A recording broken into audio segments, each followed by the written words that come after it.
Evangelio de Juan, capítulo 20.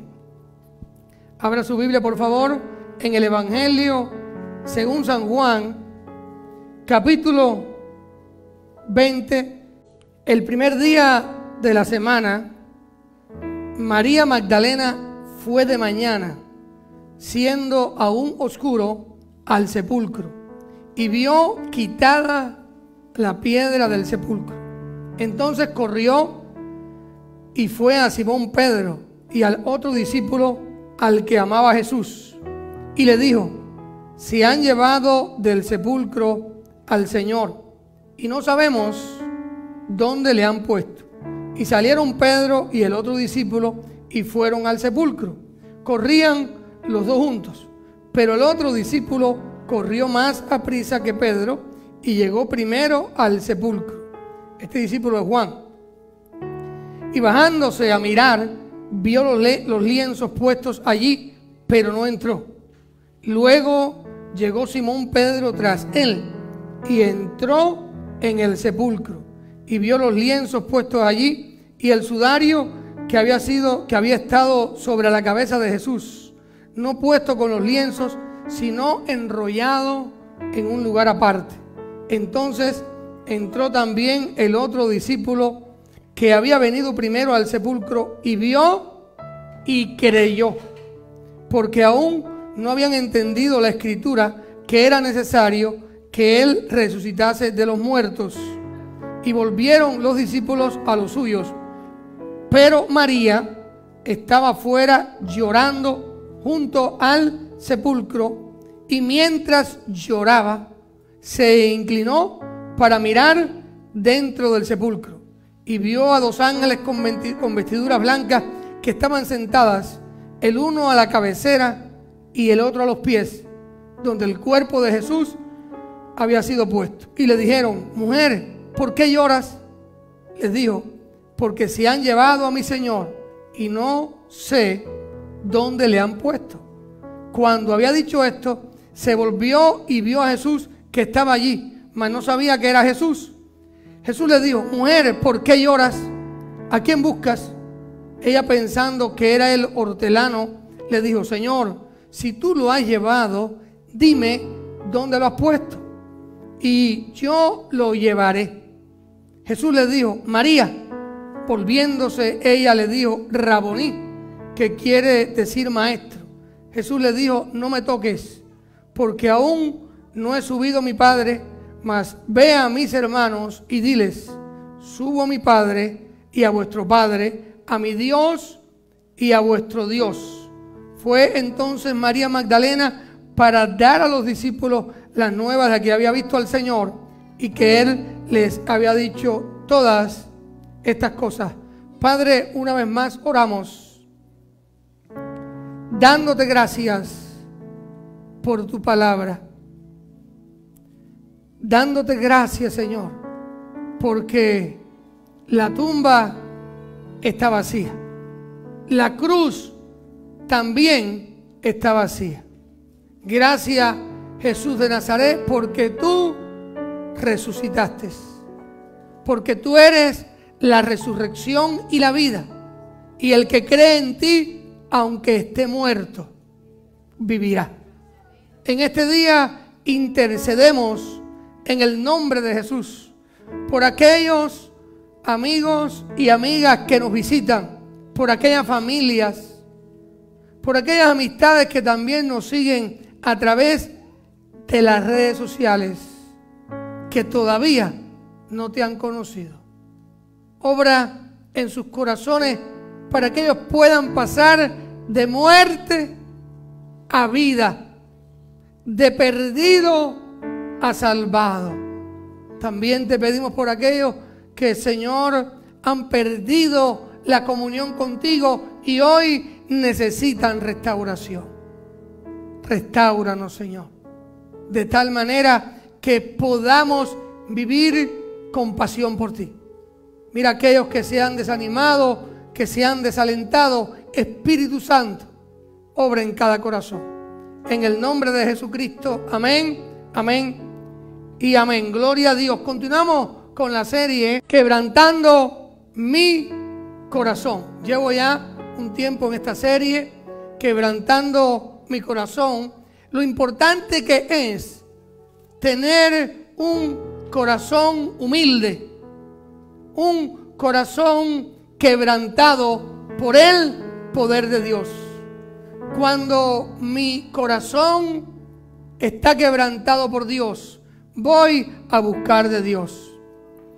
Al estudiar la semana de pasión, yo no sé cuántos en estos días, o para cuántos de ustedes estos días de la semana de pasión, es unos días diferentes.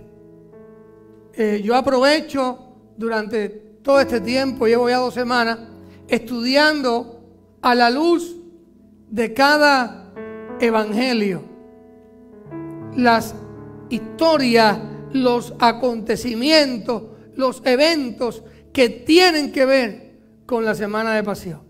Y reconozco que mi corazón se quebranta cuando yo veo al Salvador, lo que Él tuvo que enfrentar, lo que Él tuvo que sufrir, cómo Él respondió a cada persona, a pesar de que Él sabía que lo iban a abandonar, que lo iban a traicionar, que lo iban a negar, y que esas personas que lo iban a abandonar, a traicionar o a negar, eran las personas con las que Él había convivido y compartido por los últimos 3 años y medio aproximadamente.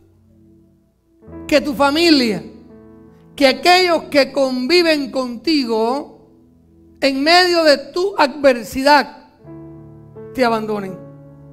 Viene a mi mente aquel hombre de Dios llamado David, que tenía un corazón conforme al corazón de Dios. Sí, falló, sí pecó, pero se arrepintió. Y David, al igual que Jesús, David que es un tipo de Cristo, David, al igual que Jesús, vivió momentos en los cuales él se sentía abandonado por sus amigos y perseguido por sus enemigos. Hermano, la semana de pasión de Jesús fue la semana más difícil que el Cristo de la gloria, 100% Dios, 100% hombre, tuvo que enfrentar. Y durante estas 2 semanas yo he estado estudiando en Mateo, en Marcos, en Lucas y en Juan todos estos eventos. Y hermanos, he podido notar allí que durante esa semana había un grupo de hombres, de discípulos de Cristo, un grupo de mujeres que creían en Jesús.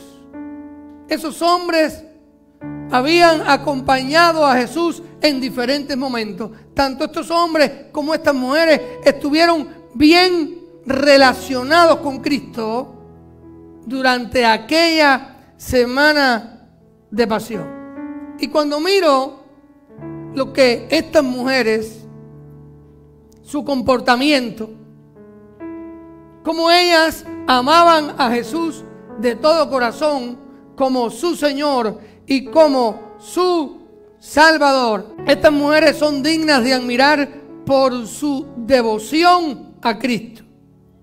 Y dentro de estas mujeres encontramos a una mujer llamada María Magdalena. María era su nombre. Y Magdalena habla de Magdala, la ciudad de donde ella era. En aquel tiempo muchas mujeres se llamaban María. Y era normal que muchas veces para poder identificar a alguna María decían el lugar de donde era. María Magdalena, que era de Magdala. Esta mujer, María Magdalena, fue una mujer que antes de conocer a Cristo fue víctima de un poder ajeno. Fue víctima del diablo. El Evangelio de Lucas capítulo 8 versículo 2 nos enseña que esta mujer estaba poseída por 7 demonios. Pero cuando Cristo llegó a su vida, a la vida de María Magdalena, Cristo la liberó, la libertó, la salvó. Y la obra de Cristo en su vida transformó a esta mujer para siempre. Ella fue liberada, salvada. Esta mujer llegó a tener una fe irreprochable. Fue una mujer leal a Jesús, una mujer generosa. Era una líder. María Magdalena era una líder entre las mujeres del entorno de Jesús. Ella siempre, usted la ve allí, que tenía la iniciativa. No nos confundamos con otra María Magdalena de los evangelios apócrifos que fueron escritos en el segundo y en el tercer siglo. Porque a veces me he encontrado con personas que increíblemente me dicen que esta mujer, María Magdalena, estaba con Jesús. No, hermano, no se confunda. María Magdalena era una mujer que había estado poseída por 7 demonios. Era de Magdala, de esa ciudad. Jesús la liberó, la libertó, la salvó. Y ella, a partir de ese momento, siguió a Jesús, creyó en Jesús, tenía una fe irreprochable. Ahora, cuando uno estudia cada evangelio, no solo María Magdalena, había otro grupo de mujeres con ella. María Magdalena fue tan especial que fue una de las últimas personas en irse allí cerca de la cruz cuando crucificaron a Cristo. Cuando todos abandonaron a Jesús, ahí estuvo María Magdalena. María Magdalena fue la primera persona que vio a Jesús resucitado. Miren qué privilegio. La primera persona que vio a Jesús resucitado fue María Magdalena. Así que la fe de ella era irreprochable. Dios premió su fe. ¿Cuántos creemos que los que tenemos fe somos bendecidos y premiados por Dios? Gloria a Dios. Ahora, al estudiar a estas personas, a los discípulos, que no solamente eran los discípulos, los 12, ahora quitando a Judas, sino también Jesús tenía más discípulos, más seguidores.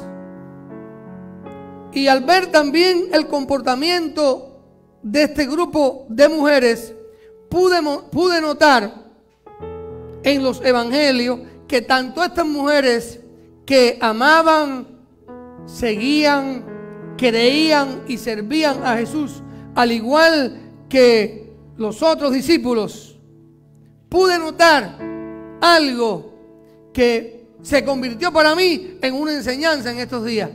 ¿Saben qué cosa? Que tanto aquellos discípulos como las mujeres no lograron comprender el sufrimiento de la crucifixión y la muerte de Jesús.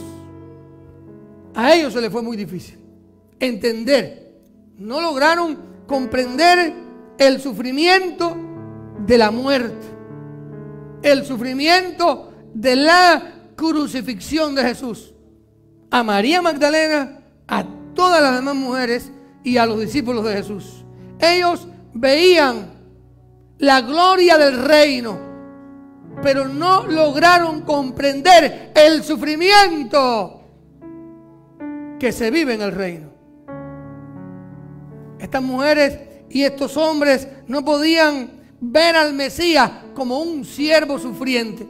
Se les hizo muy difícil ver a Jesús, al Mesías, como aquel siervo que estaba en una cruz sufriendo.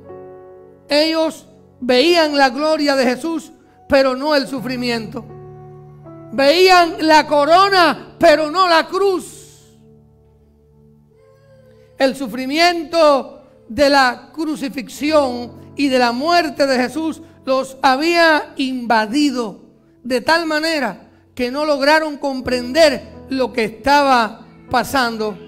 Llegaron a estar desalentados, llegaron a estar desanimados, y el mayor obstáculo que ellos tenían es que no creían que Él iba a resucitar. Hermanos, en más de una ocasión, en varias ocasiones, Jesús le dijo a sus seguidores que Él sufriría, moriría y resucitaría de los muertos. Si vamos al Evangelio de Mateo, capítulo 16, Evangelio según San Mateo, capítulo 16 y versículo 21. Desde entonces comenzó Jesús a declarar a sus discípulos que le era necesario ir a Jerusalén y padecer mucho de los ancianos, de los principales sacerdotes y de los escribas, y ser muerto y resucitar al tercer día. En el mismo Evangelio de Mateo, capítulo 17, versículos 22 y 23, estando ellos en Galilea, Jesús les dijo: el Hijo del Hombre será entregado en mano de hombres y le matarán, mas al tercer día resucitará. Y ellos se entristecieron en gran manera. Lo mismo dice en Mateo 20, 17 y 19, en Lucas 9, 22 y 44, y en Lucas 18, 31 al 34. Jesús en varias ocasiones les dijo que a Él lo iban a matar, lo iban a crucificar. Incluso les dijo quiénes lo iban a hacer. Pero Él les dijo que Él iba a resucitar. Gloria a Dios. Pero ellos olvidaron lo que Jesús les dijo en varias ocasiones. Pero hermano, cuando ellos descubrieron que Jesús estaba vivo y que Él había resucitado, eso produjo en ellos una diferencia para siempre. Iglesia, y quiero que usted escuche bien este pensamiento. El Calvario no es solo el lugar donde Jesús murió por nosotros, por nuestros pecados. El Calvario no es solo el lugar donde Jesús murió por nuestros pecados, sino también es el lugar donde Él santificó el sufrimiento y mediante su resurrección lo transformó en gloria. Jesucristo en la cruz del Calvario, a través de su resurrección, transformó el sufrimiento en gloria. Aleluya. El Calvario no es solo el lugar donde Él murió, donde Él sufrió, donde Él pagó el precio de nuestra redención, sino que también es el lugar donde Él resucitó, donde Él venció a la muerte, donde Él venció a Satanás.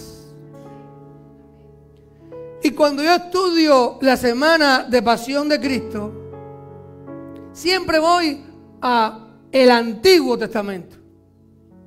Usted debe de saber que el Nuevo Testamento está oculto en el Antiguo Testamento. Y el Antiguo Testamento está revelado en el Nuevo Testamento. Si usted quiere tener un cuadro completo de la semana de Pasión de Jesús, usted debe de ir al Antiguo Testamento. Mira, hermano, Mateo, Marcos, Lucas y Juan te explica en gran medida lo que ocurrió allí eternamente, lo que le hicieron a Jesús, las traiciones. Pero si usted quiere ver de manera detallada, internamente, lo que sucedió, lo que ocurrió en Jesús, vaya a Isaías 53. Vamos a Isaías 53, hermano. Antiguo Testamento. Este profeta, este hombre de Dios, guiado por Dios, nos da una descripción detallada. Y siempre que llega la semana de pasión, yo estudio estos versículos, porque me llevan a comprender de verdad lo que Jesús sufrió. Si usted y yo, antes de pecar, cuando viene la tentación, leemos Isaías 53, Isaías capítulo 53. Hermano, si usted y yo, antes de tomar cualquier decisión en la vida, leemos Isaías 53, yo le aseguro a usted que va a pensar, se va a detener. Isaías 53 es esa porción de la Biblia que yo le llamo el freno a mis impulsos carnales. Cuando yo estoy viviendo un momento en el cual alguien me está lastimando o me está ofendiendo o está murmurando de mí o me está llevando a un nivel que humanamente yo no puedo tolerar, ¿saben lo que yo hago? Leo Isaías 53 y eso me ayuda. ¿Por qué? Miren lo que dice Isaías 53. ¿Quién ha creído a nuestro anuncio? ¿Y sobre quién se ha manifestado el brazo de Jehová? Subirá cual renuevo delante de él, y como raíz de tierra seca, no hay parecer en él, ni hermosura. Le veremos más sin atractivo para que le deseemos. Ahí el profeta está hablando de Cristo. Está hablando del siervo que fue a la cruz. Está hablando del Mesías, del Salvador, que en la cruz ocupó tu lugar y mi lugar. Despreciado y desechado entre los hombres, varón de dolores, experimentado en quebranto, y como que escondimos de él su rostro, fue menospreciado y no lo estimamos. Ciertamente llevó él nuestras enfermedades y sufrió nuestros dolores, y nosotros le tuvimos por azotado, por herido de Dios y abatido. Mas él herido fue por nuestras rebeliones, molido por nuestros pecados. El castigo de nuestra paz fue sobre él, y por su llaga fuimos nosotros curados. Todos nosotros nos descarriamos como ovejas, cada cual se apartó por su camino, mas Jehová cargó en él el pecado de todos nosotros. Angustiado él y afligido, dice la palabra, no abrió su boca. Como cordero fue llevado al matadero, y como oveja delante de sus tranquiladores enmudeció y no abrió su boca. En el Calvario, el siervo inocente, Jesús, el Cordero de Dios, murió ocupando el lugar de los culpables. Jesucristo en la cruz del Calvario se puso en el lugar de todos los que somos culpables de pecado y pagó el precio de nuestra salvación. Hermanos, si usted lee Isaías 53, usted se da cuenta que Israel no era un paraíso cuando Jesús nació. A nivel espiritual, Israel era un desierto de tierra seca. Así dice el profeta Isaías en el capítulo 53, versículo 2. Israel era un desierto de tierra seca, de tierra estéril espiritualmente, y en medio de ese contexto de pobreza espiritual nació Jesús. Hermano, dice Isaías que Jesús no vino como un árbol grande, sino que Jesús vino como un tierno retoño. ¿Usted sabe lo que es un tierno retoño? En estos días, cuando llega el frío, ¿no?, que bajan las temperaturas, ya lo expliqué aquí un día, es cuando se concentra el azúcar en la caña. Y yo he comido caña todos estos días, porque yo creo que comer caña es una limpieza natural que usted se hace en sus dientes. Porque a usted, ese bagazo, eso limpia toda esa suciedad a veces que está ahí, que usted por estar apurado no lo quita. Y entonces he cortado la caña, ¿y qué pasa a los pocos días? Que nace ¿qué? Un retoño. que es débil, que usted lo puede pisotear fácilmente, que usted lo puede lastimar, pero que un día se convierte en una frondosa caña. Pues Jesús no era, hermano, Él no vino como un árbol grande.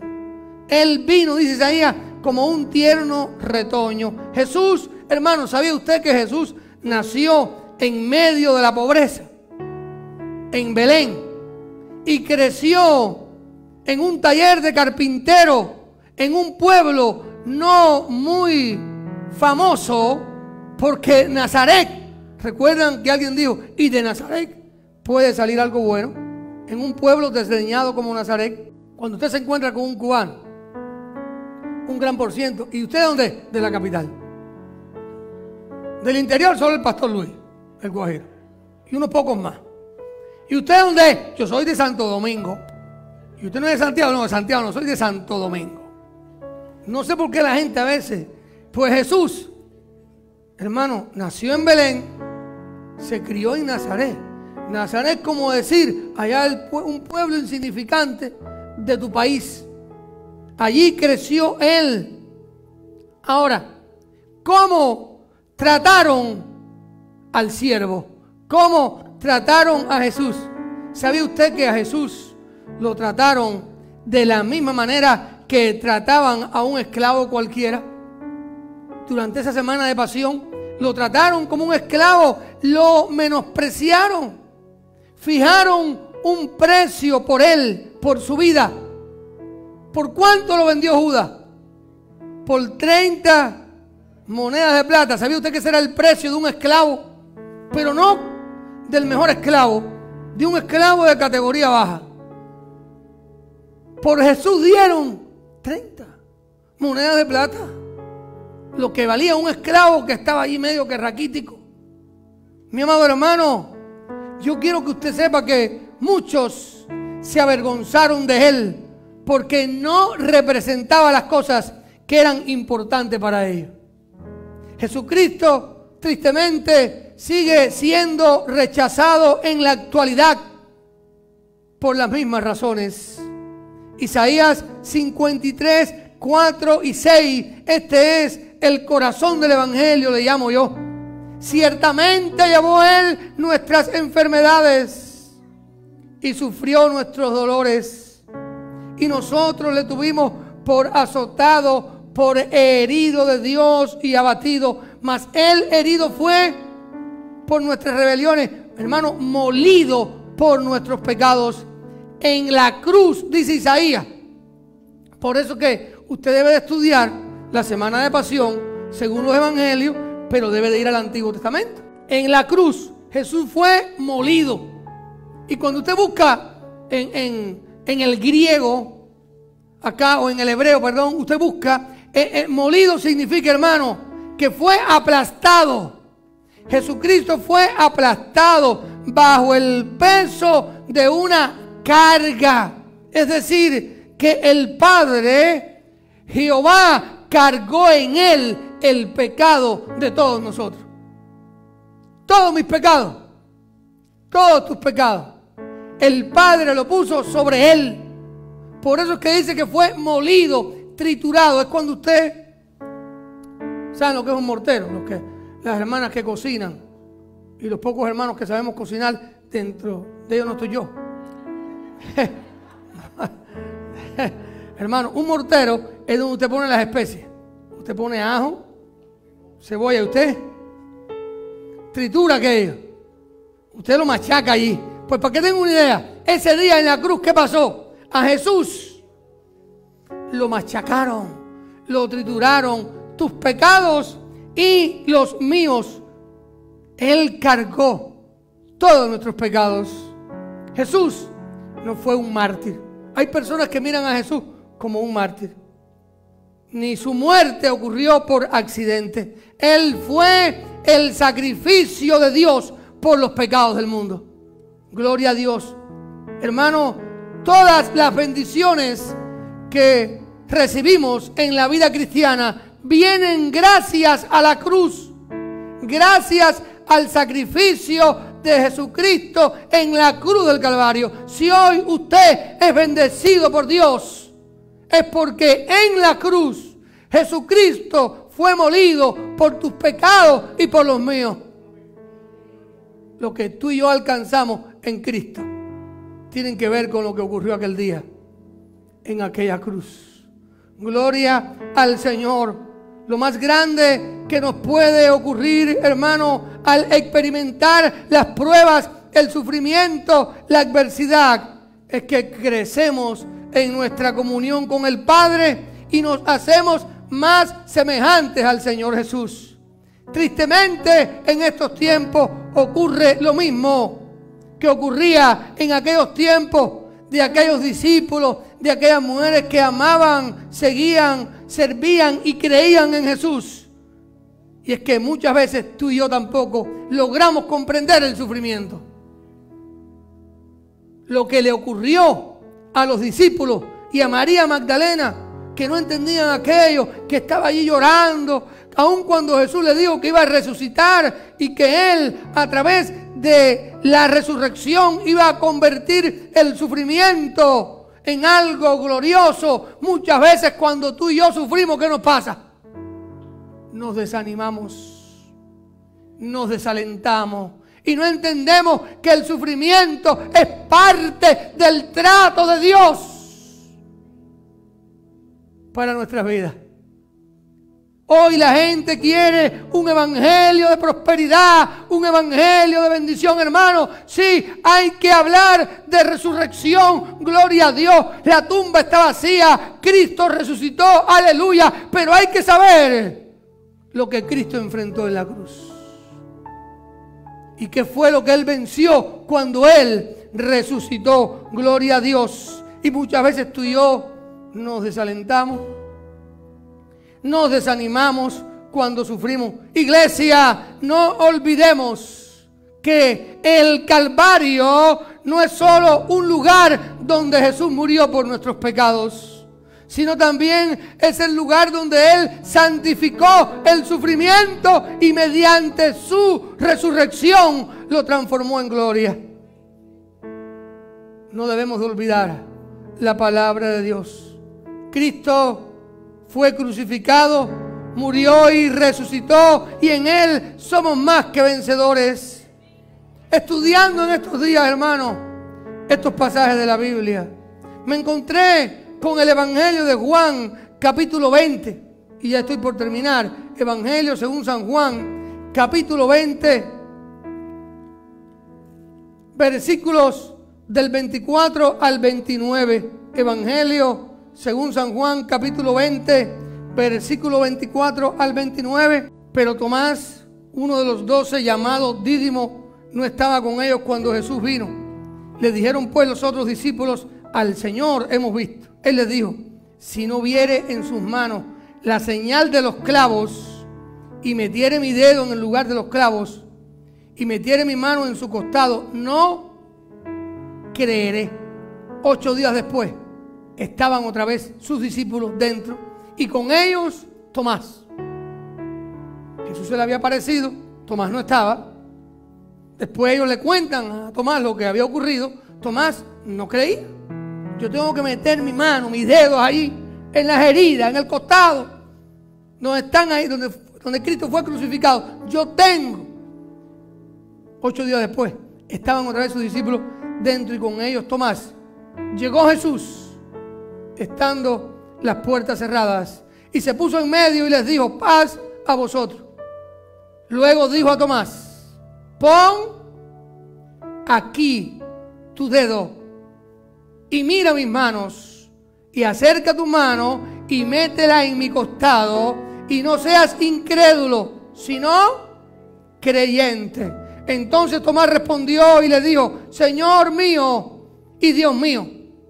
Jesús le dijo: porque me has visto, Tomás, creíste. Bienaventurados los que no vieron y creyeron.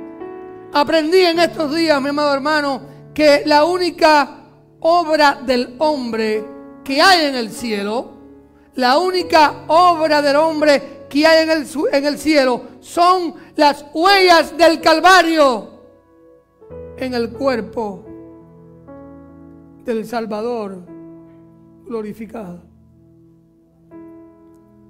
Lo único que tú y yo aportamos en nuestra salvación ha sido nuestro pecado.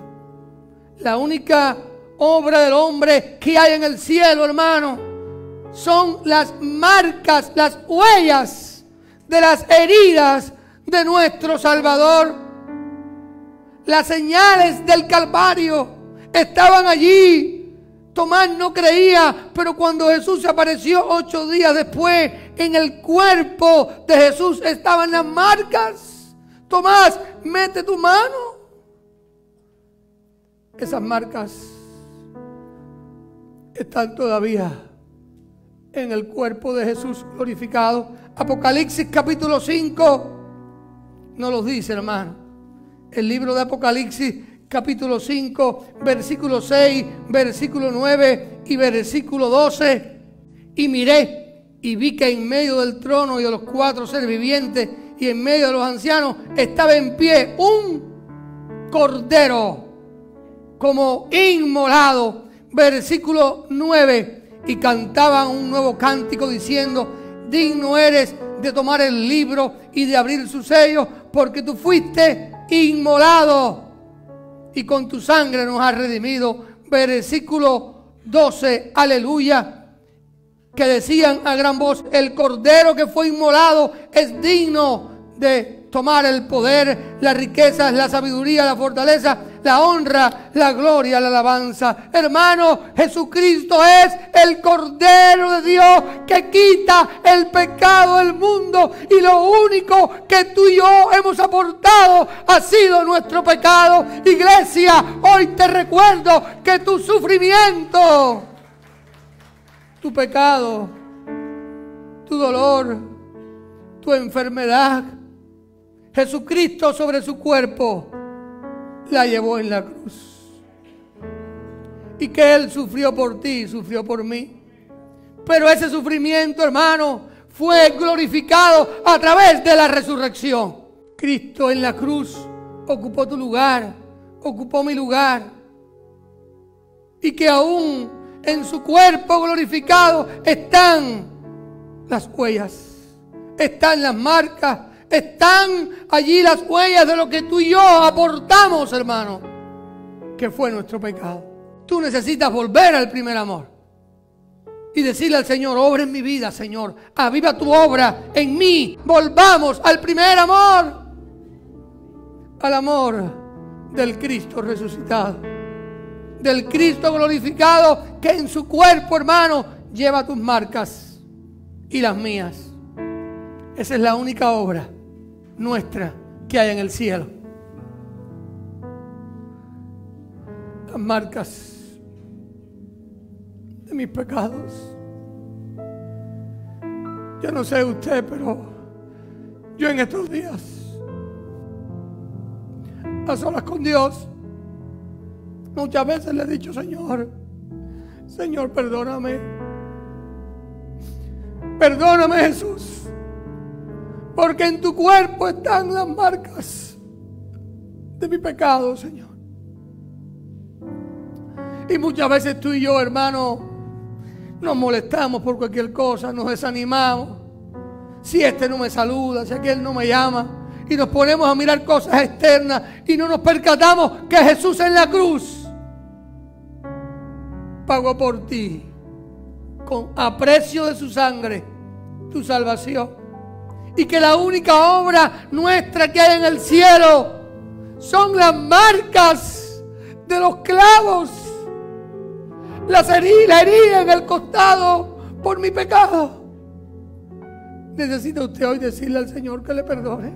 Mi amado hermano, muchas veces tú y yo no tenemos una imagen correcta de Jesús y vivimos vidas desordenadas, desalentadas o deprimidos o desanimados por las pruebas de la vida. Yo quiero decirte algo: la imagen correcta de Jesús es el Jesús de la Biblia, el de Isaías 53, el de Mateo, el de Marcos, el de Lucas, el de Juan.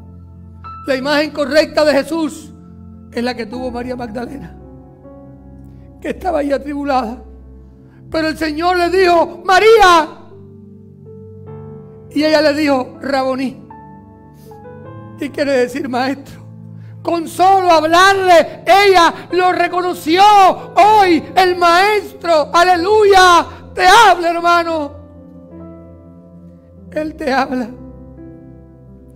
Tú no estás solo en tu prueba. Tú no estás solo en tu adversidad.